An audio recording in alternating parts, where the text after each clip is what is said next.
think kung may basihan, kung may ebidensya, dapat ilabas. Pero dapat naigpit yung verification para hindi rin unfair o sa matatag na wala namang kinalaman. So ako pabor, para malaman talaga ng tao yung dapat iboto.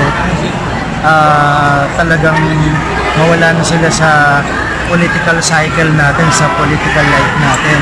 As long as merong ebidensya, verified na listahan at talagang kompleto yung detalye pagka nagkahanapan ng detalye. Para ako parati kasi ang pinupunto ko lang is dapat airtight information, airtight case para walang butas yan. So ako pabor ako na mailabas.